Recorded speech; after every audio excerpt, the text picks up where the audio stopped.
They say, when they interview people, what's your biggest fear? They say, public speaking. 75% of people worldwide, when you ask them what their biggest fear is, they say public speaking. Number 2, death.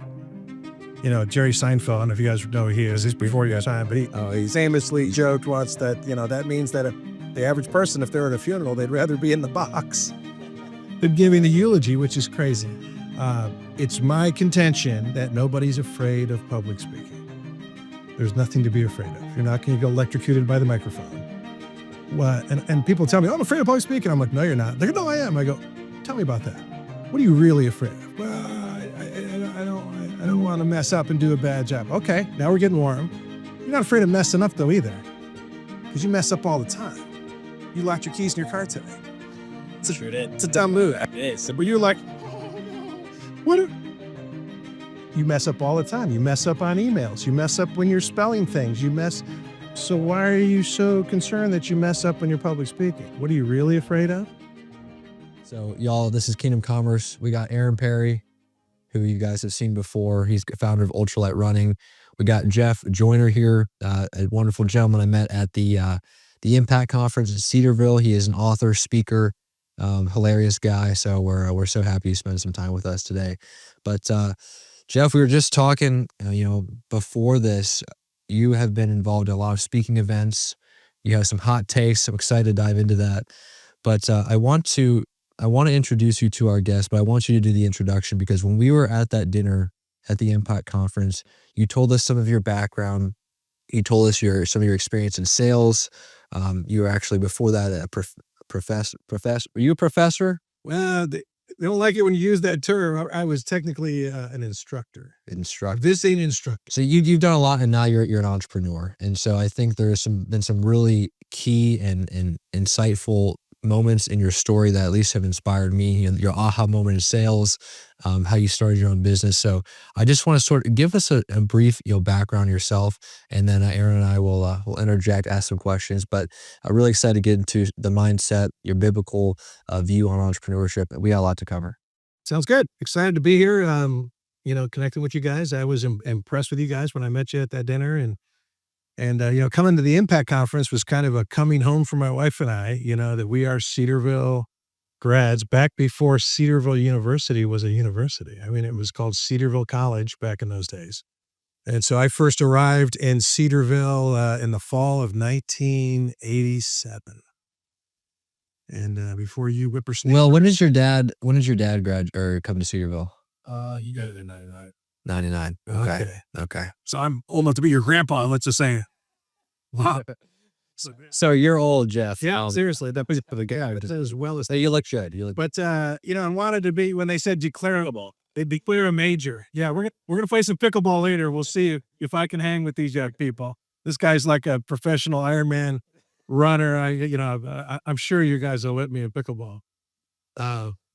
Anyways, although some of the best pickleball players I know are like the whole deal. Yeah, right. It's like some 75-year-old lady.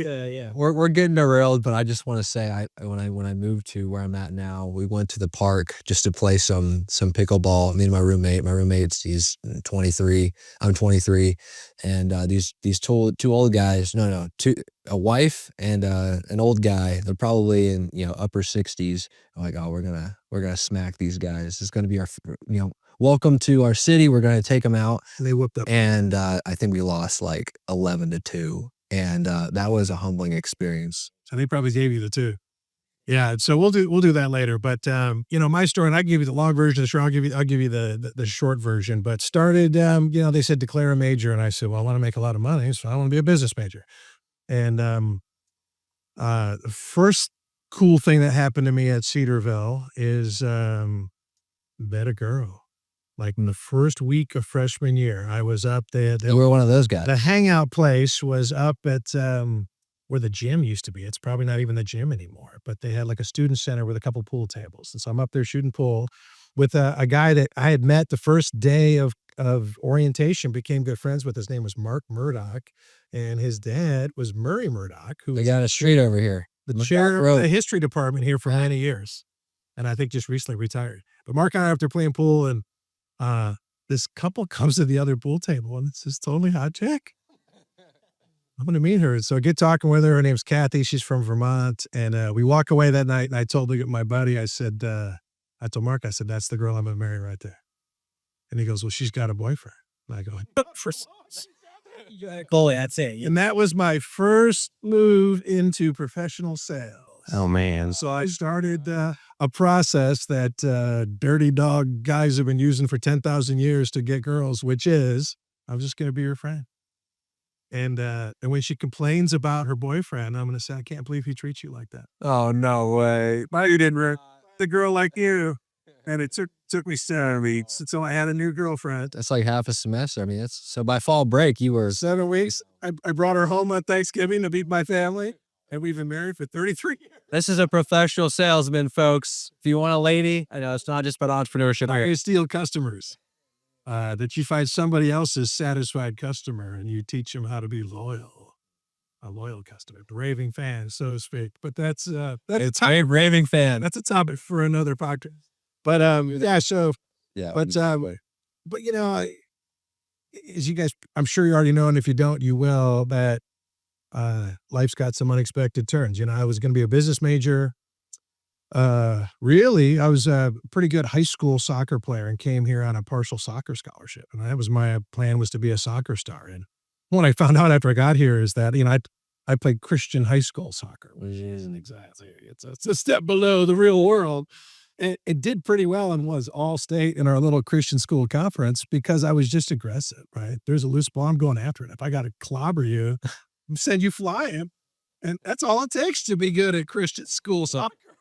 Gotta have some sharp elbows. Yeah, exactly. Just be aggressive and want it. And we won the state championship in our little conference. Come to Cedarville, found out there's some really good athletes.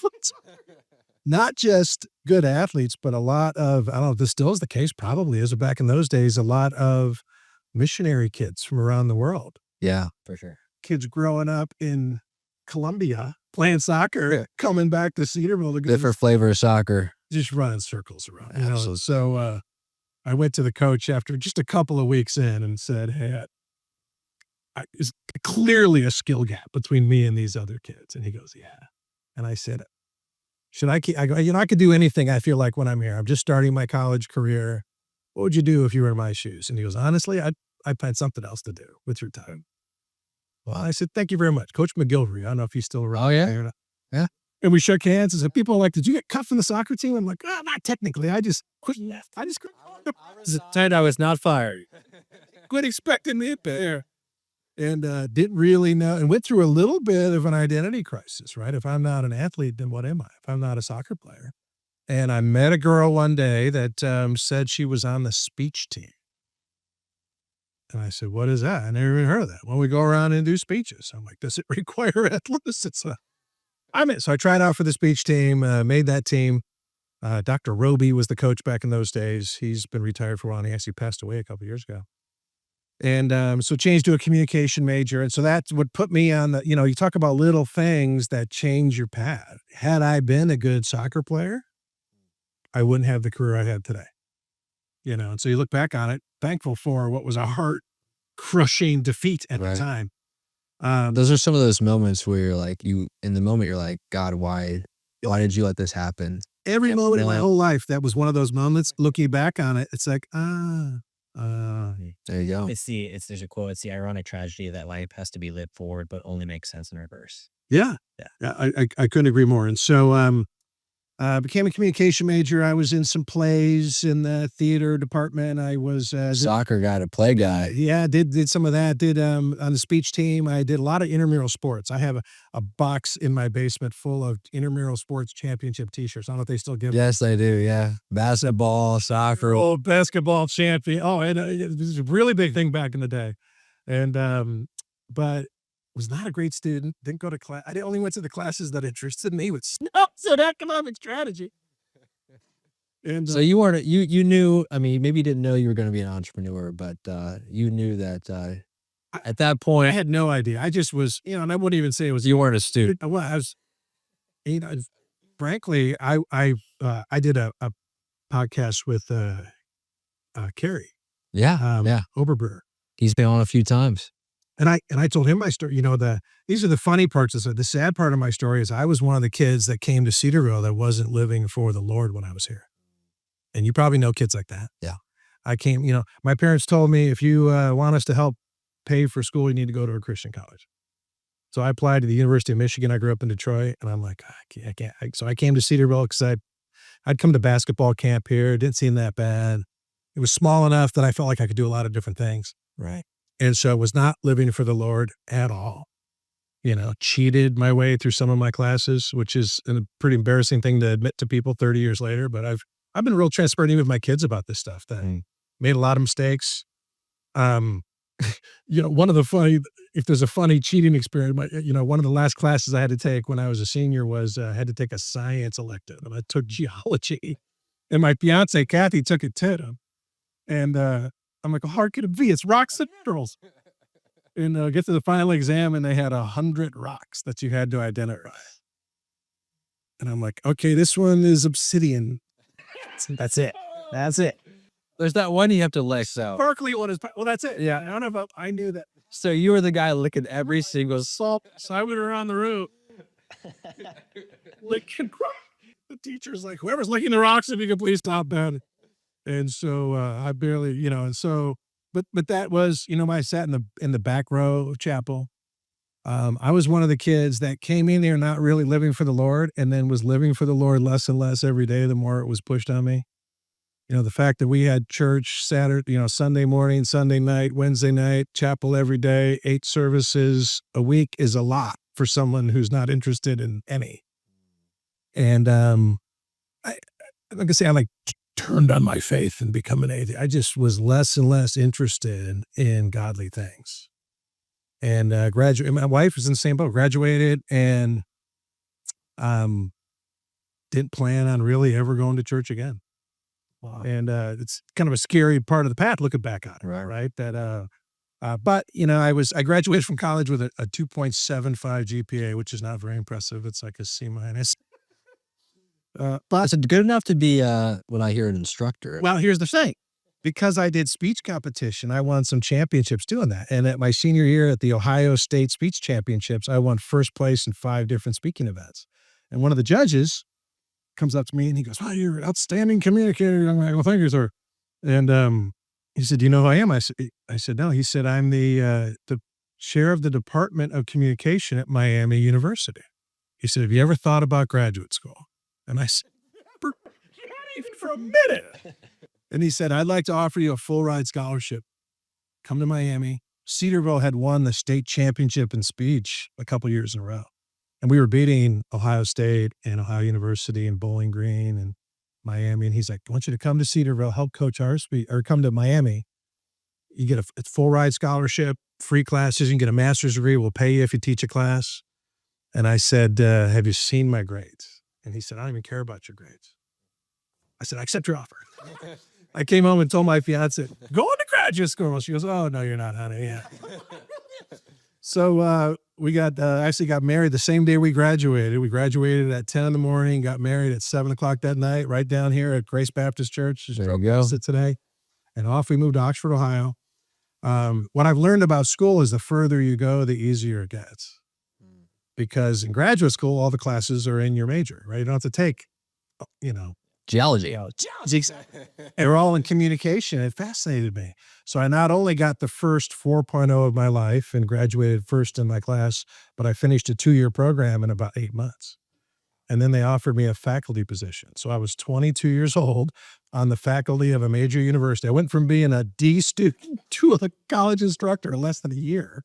Wow. And didn't want to do that for a living. What I really wanted was to be in business for myself. Didn't know how to do that. Didn't know anybody who, back in those days, I think it's changed, but everyone who went here was either going to go into full-time Christian ministry, which was very narrowly defined as Christian school teacher, pastor, missionary, the end, or you're going to get a job somewhere.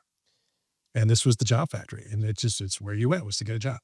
But I wanted to own a business, didn't know how. I met a guy. So you knew you wanted to own a business right after you got out of teaching. Yeah, even when I was little, I wanted my first business ownership experience was a little company called J&D Lawn Care. You ever heard of that? Jeff and Darren, my brother Darren.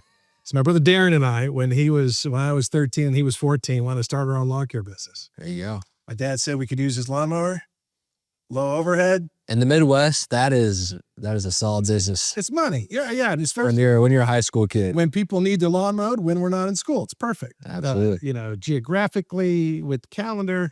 And so we have our first, meeting, me and Darren, 50-50 business owners.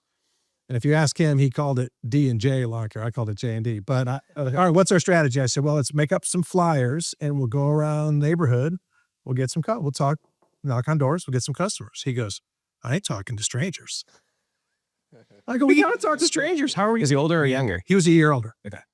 He goes, I ain't doing that. And I go, well, we got to do it. And he goes, I'll make you a deal. If you go get the customers, I'll mow the lawns. That's perfect. Deal. And so I started going around the neighborhood. And not only was I getting customers at a record pace, I was offering some really good pricing because we're lawn care.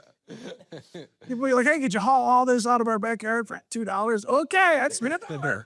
And so I sign up like 100 customers and I'm done.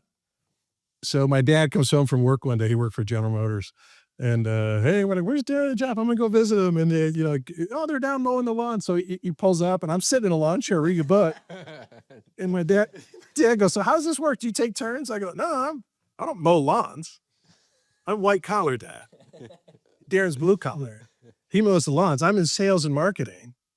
He's in operations. And my dad goes, to this day, we argue about it in my family that my dad he did the wrong thing. Love my dad. It's an awesome man. On this occasion, he did the wrong thing. What he should have done. You tell me, what should he have done? That's not how that works. Y'all got to both mow. I feel like he would have said, you have to get mowing. Here's what he said. It's not fair. You're taking advantage of your brother. Get the lawnmower, take your turn, pull your weight. Yeah. And I believe with all my heart, I will die on this hill, that the right thing to do as a father would have been for him to say, hey, Darren, you made a bad deal, sucker. Next summer, don't be so stupid. But a deal's a deal. And you got to live up to it. I think that would have been the best thing for him and the best thing for me. And literally, my dad's 82 years old. We still argue about this major parenting. But I would argue from that very beginning, he was an employee who thought like an employee. I was an aspiring entrepreneur who thought like an entrepreneur. So was that just sort of, were you just generally gifted in talking to people when you were young and that's why you took that deal? Or were you strategic? Like, I don't actually want to mow yards. I just want to get to customers. I was never afraid, and I do speaking and training now professionally, but I was never afraid. Even when I was in school, I remember kids, first time I did some plays and things, I heard someone talking about being afraid of public speaking. And I'm like, what? What are you talking about? Like, no one's going to attack you. You're not going to fall off the stage and die. You're not going to get electrocuted. What do you mean afraid? I think I was born without that fear of public speaking. And so that's, if I have any genetic, personality advantage, that's it, that I've known when I think people of faith should kind of all be on board with this, that, we're on this earth for people and talking to people, and you have to talk to people. Especially in entrepreneurship, the saying, your network is your net worth, things of that nature. You talk about it, in the book, everyone needing to have the understanding of how to talk to people, whether it's, sales or strangers or public speaking, people needing to understand how to communicate with others. And for me personally, speaking on stage, speaking on a podcast actually was something that a few years ago I thought I'd never ever get to that point of. What would you say to those people that are entrepreneurial, need to understand speaking, but are sort of afraid of getting to that point where they can feel comfortable? What does it take? I got a book recommendation for you. It's called Say It Like It Matters When It Matters. Communicating with Power, Effectiveness, and Authenticity.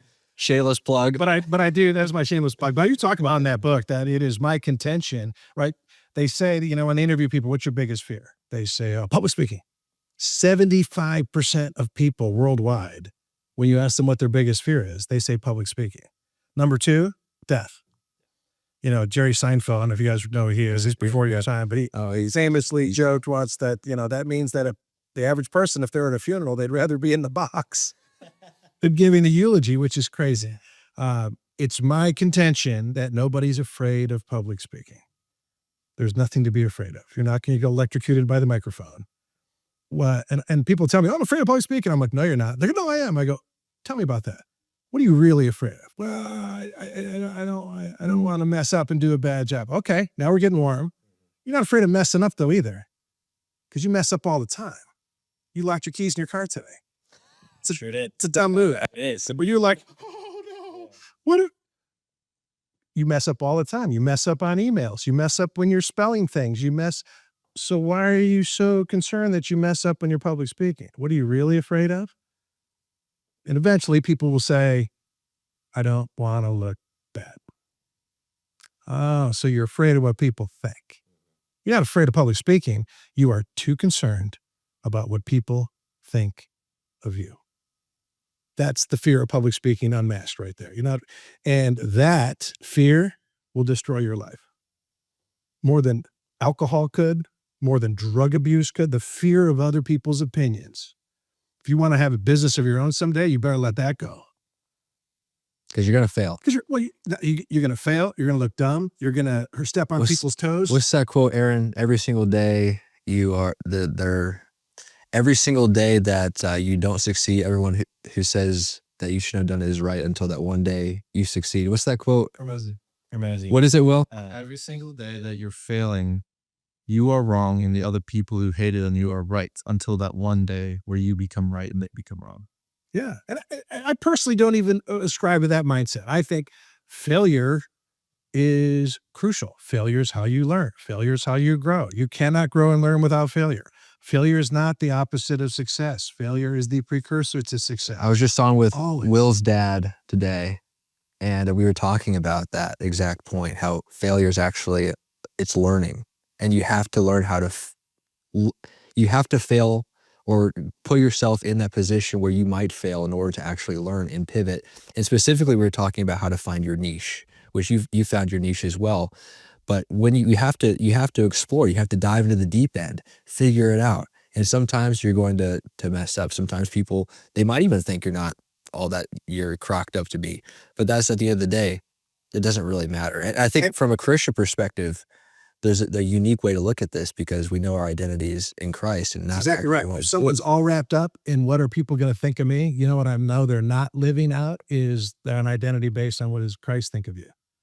They're outsourcing their value to somebody else. That's exactly right. And it's a horrible way to live. And it's dangerous in business and in life because people who are afraid to fail will never even try. And people who don't try, well, good luck accomplishing anything in your life if you're afraid to try. And so, yeah, fear of failure is part of it, and so I learned those lessons at an early age, I guess, kind of finish my story of, that I was teaching at Miami, but wanted to have a business of my own. I put myself through college as a softball umpire. I umpired 700 men's adult softball games every summer for 4 years, which is basically letting drunk middle-aged men scream at you for $10 an hour. And $10 an hour, that's pretty good. And was out doing that one day. This is after I was a professor. I'm like, well, I'm not going to do that, but I was broke. And, that's it. So you went from a professor. I was also saying I was a professor and I was broke. Yeah, it's fine. But back in those days, I was real broke. I was making $24,000 a year teaching full-time at a major university. But I met a guy one day, just a chance meeting. We got talking and he owned a business. He worked with Amway Corporation, teaching people how to start a small business and be distributors of their products. And he asked what I did. And I said, I teach at the university. And I asked what he did. He says, I'm self-employed. I help people start a small business, run it from home, double, triple their income in their spare time. And I was like,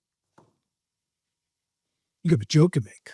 I've never met anybody doing anything like that. And so we got together at Wendy's, a couple weeks later, fancy interview. He's interviewing me and he said, if you could do anything, what would it be? And I said, man, I'd love to be self-employed. And so long story short, the reason I tell you that is entrepreneurship saved me spiritually. Christian high school, Christian elementary school, Awana. You know what Awana is? Yes, for sure. I got the Timothy Award and the Meritorious Award in Awana because I was good at memorizing Bible verses. Get a piece of candy. Good at eating candy. And a sash, kind of like Trailer Park Boy Scouts. And came to Cedarville, 4 years at Cedarville. Still, none of that led me to a personal relationship with Jesus. I would tell people, I knew God the same way that, if I ask people, hey, do you know Michael Jordan? They're like, yeah. And I'm like, really? You know Michael? Well, I know of him. I knew of God. I knew a lot of God. I did, when I was in high school, I did Youth for Christ preaching competitions and won first place. They put a medallion around my neck like Han Solo at the end of Star Wars. And they're all like, Jeff's going to be a great pastor. I'm like, this is just a way to miss a couple of days at school doing and it impressed all the parents of the cute girls. So like, you need to find a nice Christian boy like Jeff. I'm like, but anyway. So what changed? But here's what changed. When I started my own business. What was the business? I didn't know it was basically like an Amway distributorship, like a franchise. Okay. Selling energy drinks, vitamins, protein shakes, laundry detergent. Okay. But I didn't learn anything in high school or college about business ownership.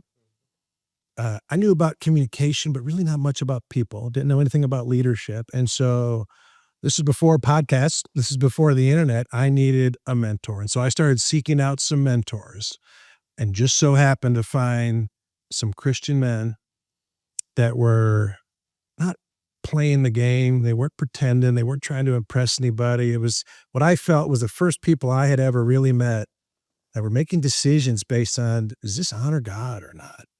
And they were out in the real world, taking their licks and their lumps and pros and cons and successes and failures.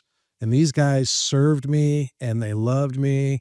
And we get together late at night at Country Time Diner, this little hole-in-the-wall greasy spoon in Cincinnati, and just talk about things that matter and about making a difference with your life and about what your purpose in your life is. I'm like, oh.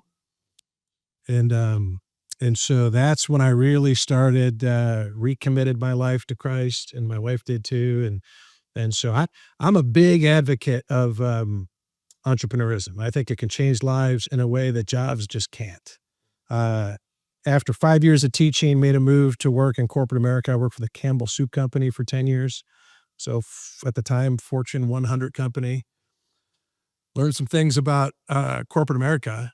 In fact, last time I was here on campus, I told my wife, I'd love to teach a class here. All the things you need to know to have a job in America that they're not going to teach you in school. Like what? I want a sales class so bad. Well, That's so Now, devout. I told Karen and I told Jeff, the chair of that Take it. that's middle part of my book is on selling skills. I said, if you guys, I know they're talking about adding a sales minor. I'm like, don't use the old, out of date, old fashioned ideas. Find me.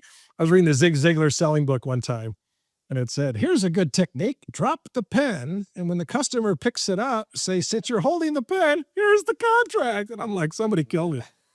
Right. And so, I do selling skills training, and I teach people. I just yesterday booked an event. I'm going to Minneapolis in January, and because I learned some things working in sales. I really struggled in sales. That's what we were talking about last. Yes. Really struggled in sales for years, and then started reading books and learning some things and reinvented my career. I started selling. I learned some keys to selling that helped me sell 5 times more with 1/3 the hours of work. But I think That's what I teach people now. I think what those principles though can be easily applied entrepreneurially. Oh, absolutely. In fact, it's interesting. We were talking a little bit about this before the podcast that, well, you say, I think what does it take to succeed as an employee? And what does it take to succeed as an entrepreneur? Completely different things. I mean, completely different things. Like difference.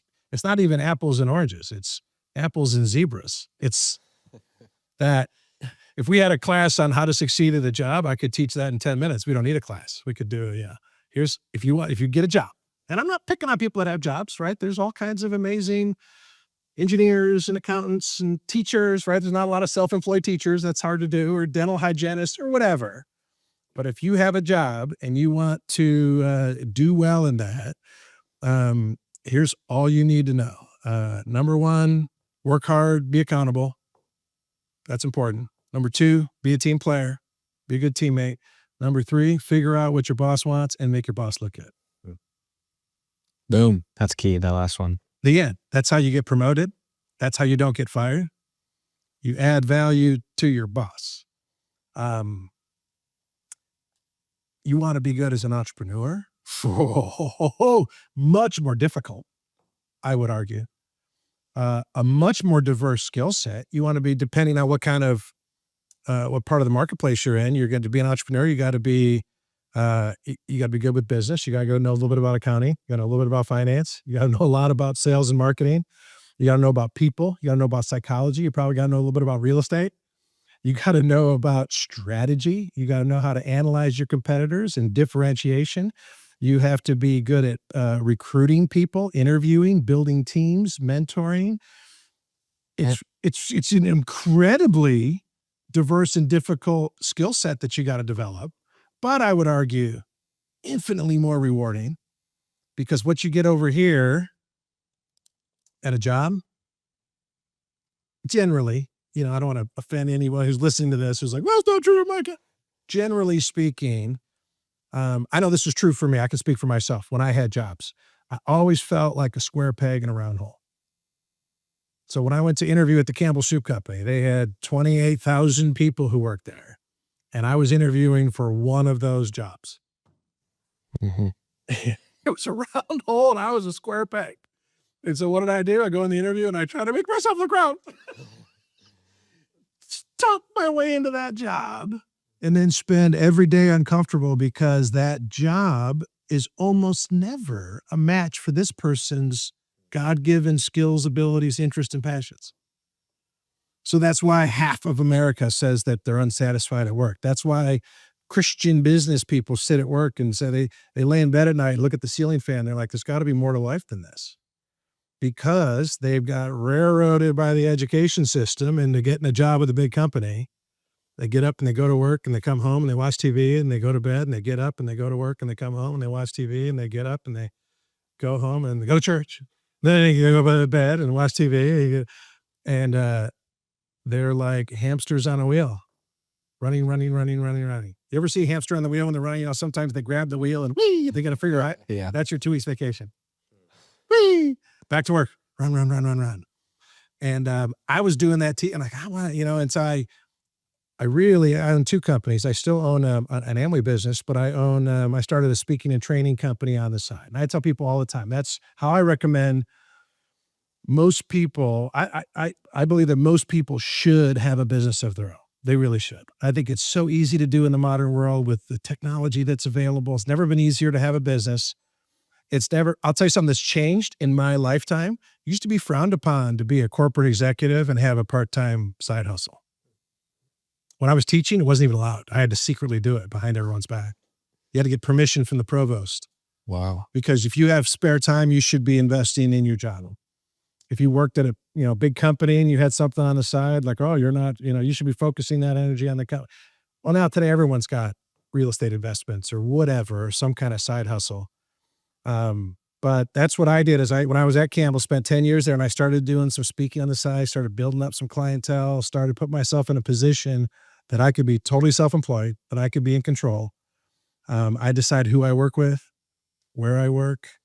That took me a while to get here, but it's, I'm a strong advocate for people developing that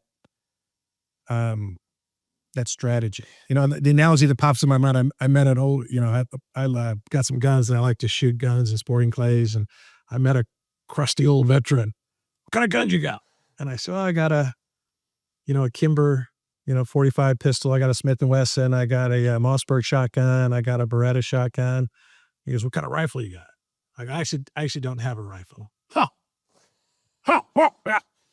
He goes, you know what a handgun's good for? If it really hits the fan? I go, no. He goes, the only thing a handgun's good for is fighting your way to a rifle. Use that handgun, shoot somebody who's got a rifle and take it. Dang. This is some real world box right here that I didn't learn in school. Rest Shield veteran. But my analogy of that, hey, what good is a job? To use that to fund your way, learn some lessons, get some experience. There's that quote. So it can be in business for yourself. What's that quote from? You tell me this every time. I have so many quotes. You did. No. It's That's why I pulled up here. you're 9 to 5, fund Your 9 to 5 is there to fund your 5 to 9. Yeah. Yeah. And so, today, and I'm not a billionaire. I'm not, but I work for myself. I run a company. I run Jeff Joyner Training. I do speaking and training at conferences and for organizations, companies. Really kind of focus on the people side of the business world, and so it's selling skills, mindset, mind, right? mindset, So what is how to have less stress, how to be a happier person. what is the mindset? Because we were talking about this off camera, and you said that's one of the biggest things that entrepreneurs need to understand is the mindset behind it. And I think it's something that's been on my mind because it's not always a glamorous story, right? There's often a struggle, a period of time where people don't even know that you're starting a business. You're working late nights. You're trying to make it work. It's stressful. What is the mindset to get to that point of like pushing through to the end, believing in your goal, getting to that point? And then also, if you could tie that into from a Christian perspective, because at some point we can get so self-centered that we forget why we're actually doing it at all. Right. Good question. And, we were talking before the camera started rolling. One of the things that rankles me being around a lot of, Christian circles is the hand-wringing about, is entrepreneurship okay biblically? Which I find to be the dumbest question, because entrepreneurship is the only business model that's in the Bible at all. Look at the New Testament. Everybody in the Bible was either a slave or you draw what metaphorical conclusions you want, but they were either a slave owned by somebody else all day being told what to do and where to go, or they were entrepreneurs. They were fishermen and carpenters and blacksmiths and doctors. And even, if I were to ask you who's the most effective, most famous missionary of all time, you would say Jesus. No, Jesus was the most famous teacher, and he was our Lord and Savior. But after he came and went, somebody went around, Paul, went around the whole world at the time. Most of the New Testament, he wrote that. Pretty impactful. What was Paul's profession, though? What was his occupation? Tents. He's a tent maker.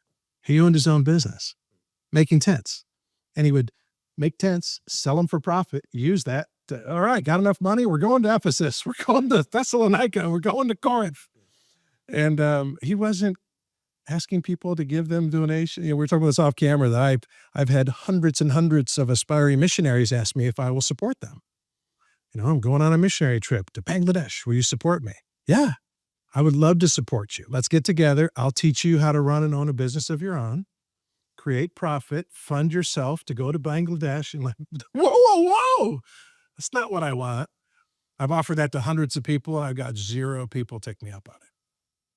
What they really want is someone to pay their bills.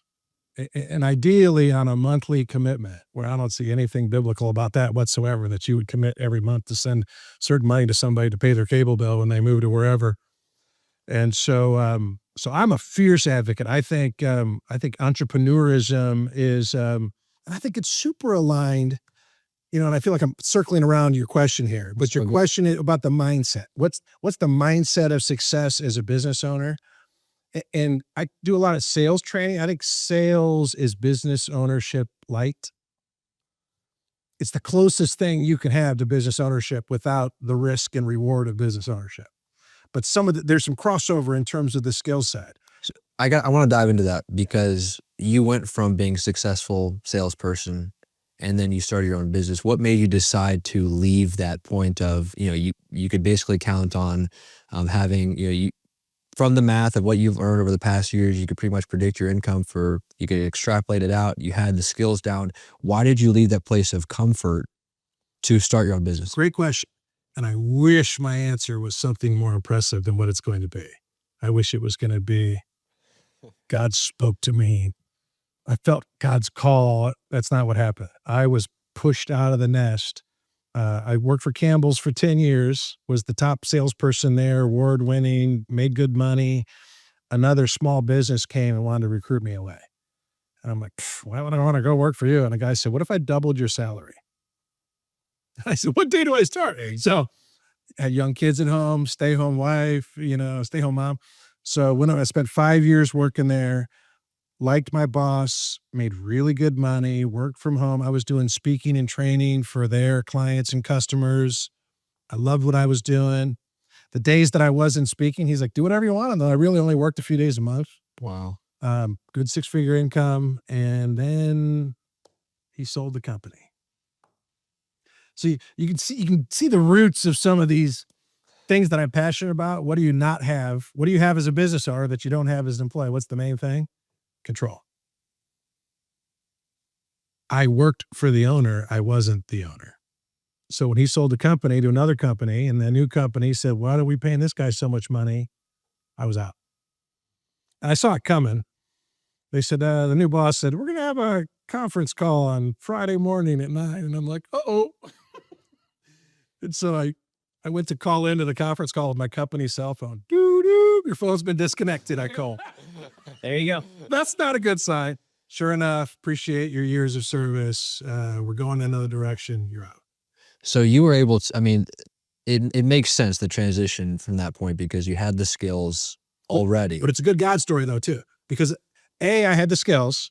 B, the speaking I had been doing for the last 5 years, I would say, hey, if anybody likes the training I do and you want to stay connected with me, fill out this piece of paper with your email address.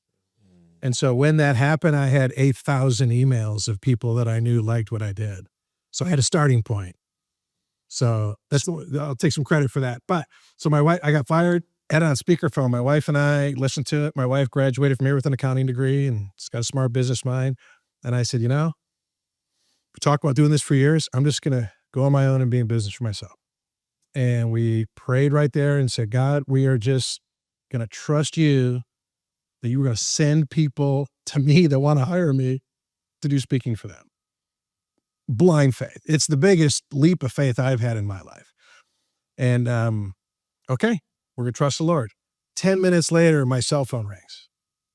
Houston, Texas. I've never been to Houston, Texas. Answer it. Hey, Jeff, I'm such and such. I work for U.S. Foods Corporation. We got a branch in Houston. Heard you speak at a conference. Thought you'd be great for our team. Are you available on August 15th?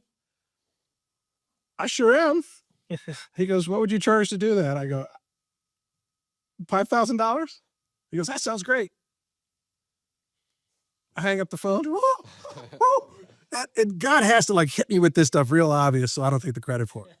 I'm like, that's unbelievable confirmation to me. We decide, well, we got some free time on our hands. Let's go visit your family. Her parents lived in South Carolina. We go down there. Her dad's old school, get a job, IBM, retires from IBM. Get a job, work your whole life. They'll take care of you forever. Get a pension, which was great advice in 1965. And a lot of pensions being doled out these days. So we're down there and he sits me down. This is my father-in-law. He goes, so you lost your job. Yeah, but you're not going to get another one. I said, no. He goes, aren't there any jobs in Ohio? I go, there's lots of jobs in Ohio. I just don't want one. He goes, so I don't know. You got to take care of my grandchildren. He goes, so what's your plan? I said, I'm just going to do what the Bible says. Trust in the Lord with all your heart. Seek not into your own understanding. In all your ways acknowledge him and he will direct your paths. And he goes, I don't know if I agree with that. I go, whoa. He's a deacon at the Baptist church. I go, Bob, you don't agree with Proverbs? He goes, no. And as we're talking, my phone rings.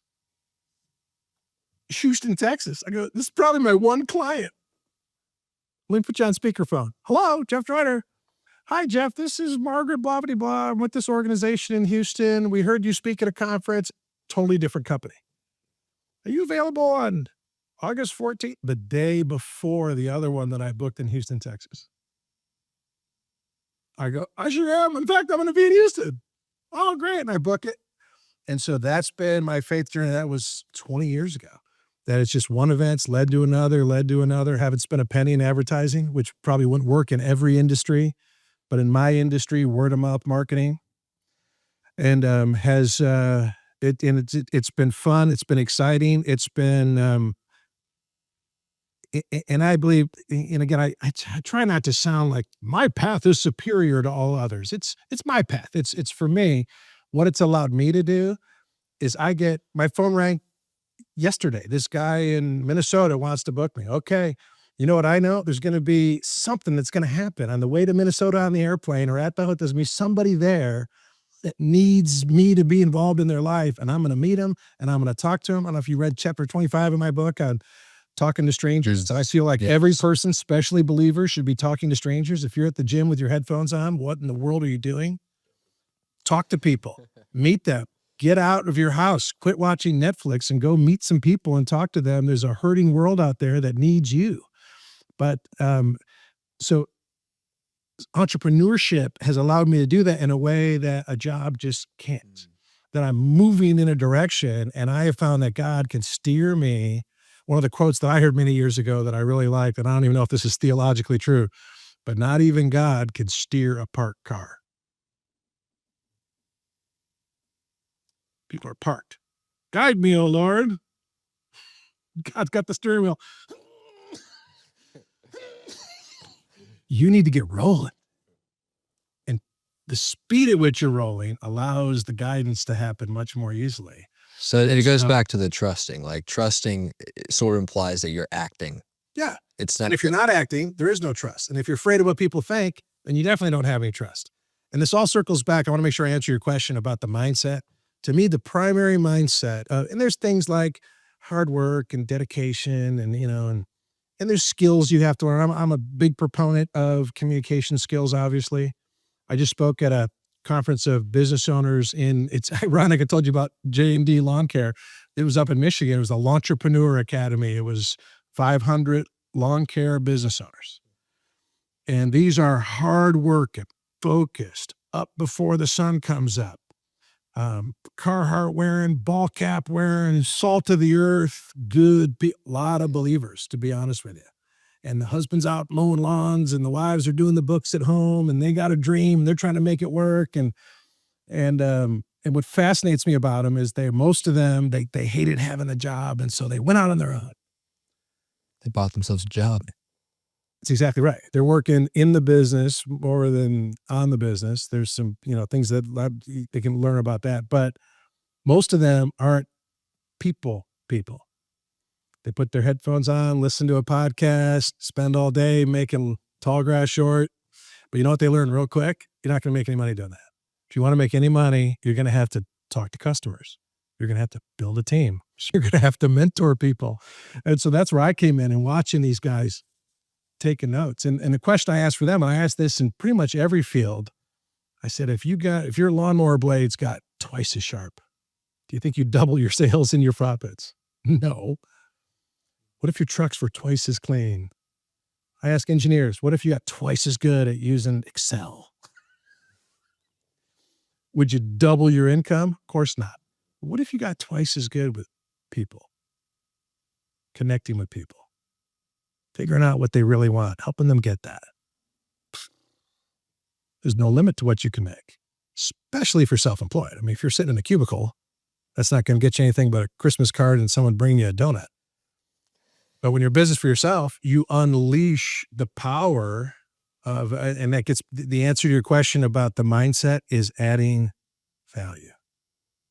To the degree that you can add value to other people's lives determines how much money you make. Really two variables that I think. And again, I ruffle feathers sometimes by talking about this, but what determines how much money someone makes in a free enterprise economy? Two things. How many people can do what you can do? And how many people benefit from what you can do? All you're good at is flipping burgers. Well, guess what? Anyone can do that. That doesn't pay anything. If you're the best babysitter in the world, you're only going to make so much money because that benefits one family at a time. Right? But if you can develop skills that are of value to people and then go out there with a spirit of giving, and that's really what I try to do. And I haven't perfected it by any means, but just everyone I meet, how can I add value to their life? So you said, hey, I'd like to have you at a podcast. You want to drive 2 hours and do a free podcast? Yeah. Because I know adding value to your life, there's, the worldly benefit is that'll come back to me somehow. And maybe someone buys my book and that leads to who knows what. But that's what we were talking about, as you read my book. It's not a Christian book, but it's full of Christian principles, right? that when I talk, you haven't read it yet. I talk about overcoming your fear of public speaking. Here's how I teach. Here's how to overcome your fear of public speaking. Quit thinking about yourself so much.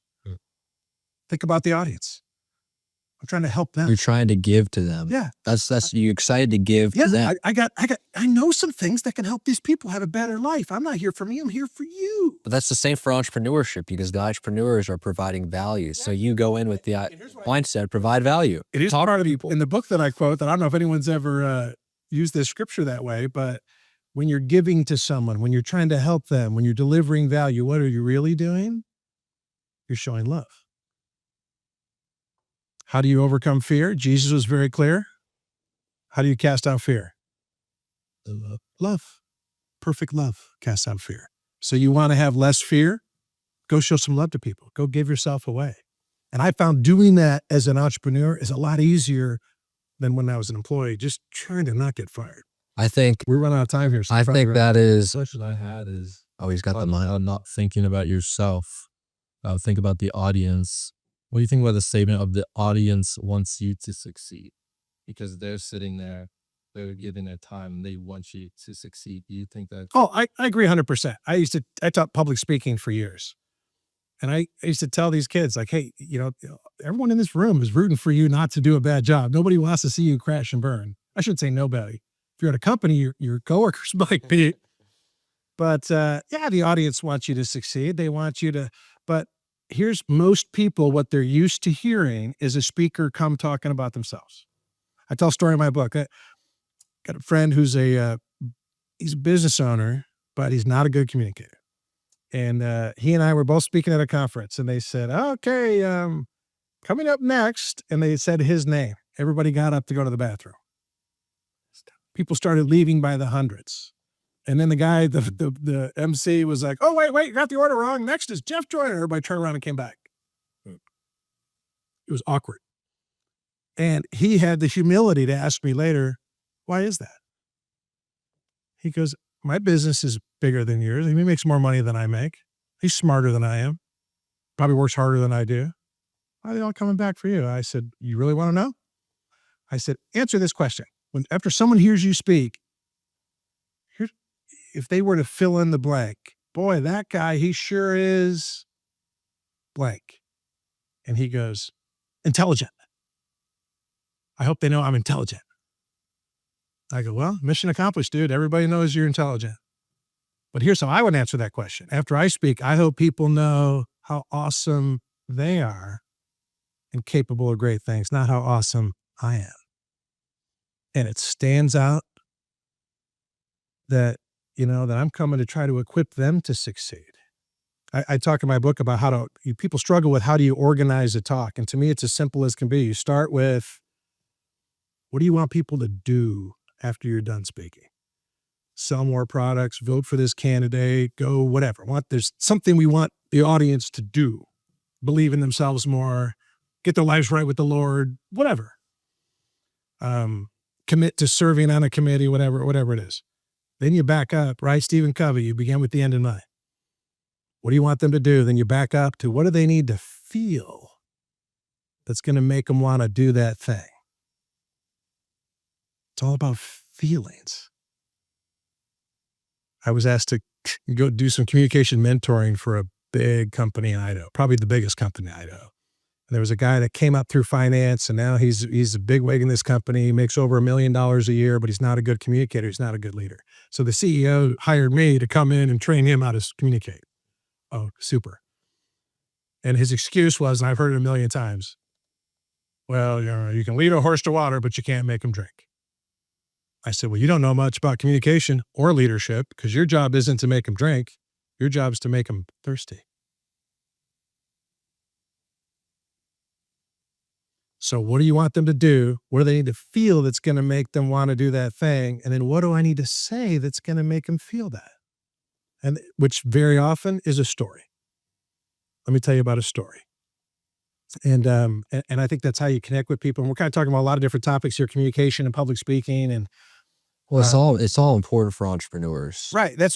I'm convinced the best entrepreneurs I know, and I'm not, I don't know, maybe I don't know a lot of billionaires, but the people that I know that are winning in business and in life, that care about people, this perception that people have that business people are a bunch of evil, dirtbags. I don't see that.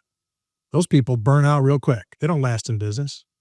They might last in corporate America to a degree, but people in business for themselves, if you're not, I do a lot of work with restaurant owners. I've spoke at the North American Pizza and Ice Cream Show, and it's all these independent pizza shops just trying to stay in business. And I got talking to one of them. I go, what's the most stressful part about owning the business? And he said, he points at the front door and he goes, if 1,000 people don't come through that door every month, I lose everything. And I was like, dang. Because that's what it takes to break in, to break even. 1,000 people coming through that door eating a meal here. If it's more than that, maybe my kids will go to college. If it's less than that, I lose everything. And I was thinking, jeez. So you know what that guy has to learn really quick? That it's about people. It's not about burgers and shakes and coupons, and it's about people. And how can I connect with these people in a way that it's about hospitality more than service. It's about, I tell a story in here, so don't answer if you don't know. I'll ask you guys. I'm talking about adding value. I ask just people all the time, what's the difference? You guys are smart guys. What's the difference between 2 and 4? Answer. 2. Incorrect. They're different. They are different. I ask this to audiences of hundreds of people. What's the difference between 2 and 4? And somebody will go, square root. Nope, that's incorrect. Double, incorrect. Somebody invariably will say a 2's made out of a curved line, a 4's made out of straight line. Oh, that's creative, but that's still not right. And the reason nobody gets it is because it's not a math question. It's a grammar question. In my question, 2 and 4 aren't numbers, they're prepositions. When an ordinary business professional interacts with somebody, something is happening to them. But when a spirit-filled, entrepreneurial-minded, value-adding business owner interacts with somebody, something is happening for them. The difference between 2 and 4 is the difference between ordinary and extraordinary. It's the difference between staying in business and losing everything. It's like when I came up here today, I'm here for you guys. I don't know if you feel that. I don't know if there's nothing in this for me. But it's so rewarding to just go around, help. And here's what I know. Something's going to come out of this today that's going to make me a lot of money. Here's what I was thinking about this when I was driving up here. You guys have access to so many brilliant business minds here. That's a little intimidating for me to come. And I was trying to think, what makes me different maybe than, the Jeff Heyman, the chair of this department, the dean, that's how I got hooked up to do the Impact conferences. He wanted to have a Zoom with me. And I was like, I told my wife, the only time I've ever been at the dean's office was when they were trying to expel me. But I talked my way out of it 3 times. And I was a little nervous about it, but brilliant people, right? Carrie Oberberger, brilliant. What do I have that's different? I think maybe my approach to being a Christian business owner may be a little different. That most people are like, all right, I'm a Christian, Jesus first. I'm going to go around telling everybody that I'm a Christian business person. I'm going to tell everybody about Jesus, and I'm going to try to convert people to, what do you need? You need to give your life to Jesus, and then start changing everything about your life to line up with what Jesus wants. And I just don't think I think those people should swing by a freshman marketing class that you're trying to sell something people don't want. Do you think you have that mindset because during high school and college, you moved away from the faith because that's what you experienced? It could be. And I've never thought about that, but that could totally be true. But I'll take my approach is it's kind of the whole backwards other way around. I'm going to teach you to go the extra mile, not because Jesus said that on the Sermon on the Mount, even though he did. But I'm going to teach that to people because that's how you win in business. I'm going to teach you to take your eyes off. So I'm going to teach how to win, which is also biblical principles. That's what we have going for us. All these biblical principles. I meet people all the time that like, oh, the Christian life is miserable. It's, this world is not our home, just a passing through. I'm just, I'm going to suffer. Suffering. I'm like, I don't know. I think serving people's very exciting. I think it's very happy. I think if anyone should be winning in the business world, it's someone who's got the Holy Spirit inside of them, is guiding them and giving them direction. For goodness sakes, how are we not the most successful people in every single endeavor? It's because people, I think maybe some people don't feel that they should. But that's precisely what we're trying to encourage people here. You guys, Entrepreneurs is look, provide value to people. I mean, love people like God calls us to. And not only is it, maybe there's something that good comes out of it financially, maybe there's not. But at the end of the day, you're following what the Lord has told you to do. And I think God actually calls us and has us commandments because they actually are good. Like, right. It's not supposed to be, I'm not an ascetic. I don't think that we're supposed to be just suffering for suffering's sake. I think we suffer and do good work for God's glory. Yeah. And it's some lumps and you're going to have some bad days. Exactly. But, the other piece of it, I was talking to I feel like we're jumping around a million topics. You guys feel free to edit this down to whatever you know. It's all good. But I got a daughter who's your age, and she's a year out of college. She's a teacher, extraordinary person, world-class communicator. I think she'll probably take my company over when I retire. She's really, really good. But she's a high school social studies teacher in a public school. She's in her first year. And she was asking me for some advice. And I said, Natalie, I said, she's amazing. She really is. I said, but if there's an area I think you should work on, someday she comes home and she's like, it was the best day ever. This is awesome. I love this. This is so awesome. The next day she comes home. It's so stressful. I mean, and she is on a roller coaster. And I said, something to consider. I said, the most successful people I know, people define that word differently, but they've learned to level that out. And it only gets so, and they only get so. And in sales, you have to keep that in check too. And I tell this to my audiences, and you can hear a pin drop. I'll say this to 1,000 people in a secular audience. I'll tell this story, and I say, and this is what I told my daughter, that there's probably a lot of different religious backgrounds and spiritual beliefs in a room this big, but for me, I'm a Christian. And I found that my faith in God is what's allowed me to level that out, because it only gets so good without me saying, well, God gets the glory for that. And it only gets so bad before I'm like, well, God's got my back. And so my faith has given me consistency and lowered my stress. Now you talk about marketing what people want. What's the first thing Jesus ever offered somebody when he started their ministry? He's offered to make them, Peter? Fishers of men. Fishers of men. I'm not big into fishing. You guys love fishing? I love fishing.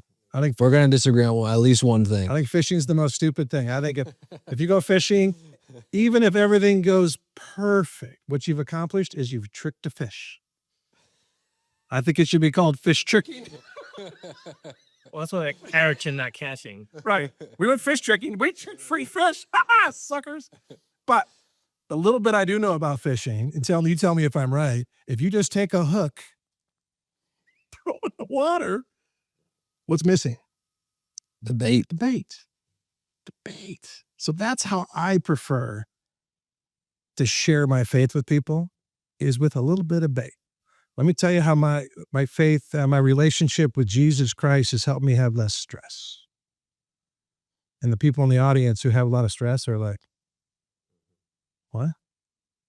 Let me tell you how I used to worry a lot, and now I have peace. I do a lot of talking about happiness in my training, the difference between happiness, and I'd say I don't have all the answers, but I've met more than 1 million people in my life. It's a lot of people. And I've noticed that all happy people have one thing in common, and all unhappy people are missing that one thing. It's a pretty bold statement. One thing that every happy person has in common. And I ask my audiences to guess. What would you say? Say money would be the common answer. Money? No, I know rich people that hang themselves, and I know poor people that are happy as can be. Purpose? Purpose is getting warmer. But I know some people living with purpose that still aren't happy. They're missing something. And the further south I go, the more likely that someone yells out, Jesus! And I go, oh, that's a terrible answer. right? Because I do think there's some things you need to learn spiritually if you want to have peace and joy in your life, but happiness is something else. I know a lot of unhappy Christians, and I bet you do too. In fact, some of the most ornery, negative, horrible people I've ever met would love to tell you about Jesus. And I'm convinced Jesus is in heaven. He's like, I'm not with those people. You know, your WWJD bracelet, what would Jesus do? Not act like you, that's what. Hey, the divorce rate isn't any lower in churches than it is in the world. The thing all happy people have in common is thankfulness. They're grateful. Never met a grateful person that wasn't happy. Never met a happy person that wasn't grateful. Never met an unhappy person that wasn't very ungrateful. Never met an ungrateful person that wasn't deeply unhappy. And when I say this to audience, I mean, people just sit there, especially these are workplace training a lot of times, employees who've been made to come to professional development. And it is like, and one little old lady came up and she put a little note in my hand and I go, what? And she goes, you speak the words of Jesus. Oh, bless her heart. I told my wife, I'm gonna put that on my business card. Jeff Joyner speaks the words of Jesus. But you know, I don't know, I feel like I'm telling a million stories here, but getting out there, that's how I feel like, to the degree that you can connect with people and add some, we were talking before you guys got here, I ruffle feathers when I asked somebody who was a theology professor here, what do you think's the best strategy for leading people to Jesus? And he said, invite them to church. I said, I disagree. I think the world has been invited to church. They're not coming. The world has heard the Jesus story. They're not interested. But most of them have never heard about Jesus from someone who served them first, someone who they respected, someone who had accomplished some things in life. And so that's what I think as a Christian entrepreneur, that you get out there and you serve people and you deliver value and you grow your business. And it's not just willy-nilly, you know, what can I do for you? I mean, there's business components to this, but I think that's what entrepreneurism is. The more people you add value to the degree that you can add value, and I talk about this in my selling training, the more value you add to a customer, the less price matters. Agree or disagree? Well, the opposite of that is true too. If you don't add any value, all that's left is price. And so people don't like it when I talk about this in the business world, but if you're losing customers on price, that's not a good excuse. That's an indictment on your capabilities as a sales professional. And so I'm telling you, it's the most rewarding thing I've ever done is just go out and try to help as many people. And, you know, and I hope I don't come across cocky when I'm talking about that, you know, but I don't. That's the thing when I was at the Impact Conference. There's some very humble people that were speaking at, you know, I mean, it's amazing people. And no one's ever said, Jeff, you're really super humble. Maybe that's what I need to work on, I will admit. But I don't think humility is thinking less of yourself. I think humility is thinking of yourself less. I got one last question for you, Jeff, and this is not my question. So what I've been starting to do, and I'm really bad, Will, because what I'm asking, I asked your dad this question today. I said, what would be one question that you would ask the next speaker? And I forgot to write it down. So I'm going to do my best to remember what he said. He said something like this, and I got to stay true to it because the people in the audience or in the comments can correct me. But what was the one thing, skill, or thing that you purchased what was the one thing or skill that you learned that enhanced the value of your business dramatically more than anything else? Okay, it's a good question. My answer would be mentorship. Mentorship. And what would be mentorship? To find some men, and for me, it doesn't have to be men. I'd say two things: mentorship, and you hit on purpose. I used to really struggle with where to put my time and feeling like, you know, every minute I spend with my kids is a minute I'm not spent growing my business. Every minute I spend working is not, until I did some focus on what is my purpose. You know, I read Purpose Driven Life. I've seen that book and came out with it. Come to my house. It's framed on the wall that my life's purpose, it's my family's purpose, is to glorify God by living victoriously and abundantly and teaching and equipping other people to do the same. That's why God created me. That's why I'm on this earth, is to glorify God by living victoriously and abundantly and helping and equipping other people to do the same. So what I'm doing here right this second at this table, is that within the scope of my purpose? Yeah. Yes. Yeah. Somebody said, you're pretty good at shooting sporting clays. You should, if you practice a little bit, you could go into tournaments. I'm like, that's outside of my purpose. It makes making decisions so easy. All the parenting stuff that I do is on this. All of a sudden I'm like, oh, so when I'm with my kids, and you learn some balance. I just, I hold, maybe getting a hold our topic here, but a guy came to me who's just starting to do some speaking and traveling, and he's away from his kids a lot. And he's like, I got asked to speak at this conference in Florida, and I feel, this guy's a believer, I feel like I could really make a difference, but my son's got a soccer game.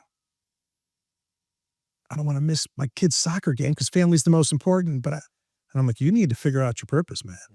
And I said, my personal opinion, your kid doesn't need another fan in the stands. Your kid needs an example of a dad who goes out and makes a difference in other people's lives. I don't miss all your kids' soccer games, but Right. And then we talked about, he's like, well, how do I don't want my kids to feel like I'm gone all the time. I said, that's got nothing to do with what you do. It's got to do with how your wife talks about you behind your back. That's spicy. If when you're gone, your wife says, well, your dad's gone again. He's probably having a fancy dinner and we're eating mac and cheese. Your kids are going to grow up resenting that you're a business owner. When I was gone, my wife was saying to my kids, hey, dad's going to be gone for 2 more days because he's out helping people. Dad's our hero. He's slaying dragons for our family. When he gets home this weekend, we're going to have an awesome time. Little things like that, just little lessons I learned along the way. I get chills saying that. None of these things you can learn in school. That's what's amazing, right? So you guys, I think, are on to a good track. So did you have another part of that question? Yeah. Last question is, well, I said that was the last. You see why I changed the answer? I said this or ship, and then I changed it to Yeah. this. Well, I know we're going over on time, so I want to wrap this up. But the last question, that's the real last question, is what is the question that you have for our next guest on the podcast? I don't know who it's going to be. Actually, I think that's a pretty good idea, but I would go back to purpose. Let me come back to that, to ask them what. I'm going to write it down this time. Yeah. What is the purpose of your life? Why did God create you? And now, by the way, I didn't know that when I was your guys' age. I really did. And so I'm not like, you better know, but you better start thinking about it. Because what does that make things easier? I think that's a wrap. Gentlemen, Jeff, thanks for joining Where us can- at Kingdom Commerce. Where can the audience find you? Like website, book, Yeah. Instagram, social I media? do have my first book is on communication skills. My working on my second book now, which is going to be about some of these other topics. It's going to be called An Epic Life: Strategies for a Life of Adventure, Happiness, and Significance. And it's basically stories of dumb things I've done. Adventures. Like the time I went to Greece and found myself in a Greek prison. Oh my word. Which is a true story. But and lessons I've learned. And you have a YouTube channel? Our YouTube channel is called An Epic Life. An Epic Life. My website is jeffjoyner.com. You can get a book at sayitlikitmatters.com. I can do, if you order them from me, I can sign them, but they're also Amazon, Barnes & Noble. Audiobook is on Audible. And Awesome. Well, I'll put all the links in the description. sounds good. And if there's anything else you'd like to include, I'll include that after. But y'all, this is Kingdom Commerce, where we do commerce the kingdom way. Jeff, you're the man. We'll see you guys on the next one. See ya. Enjoyed it.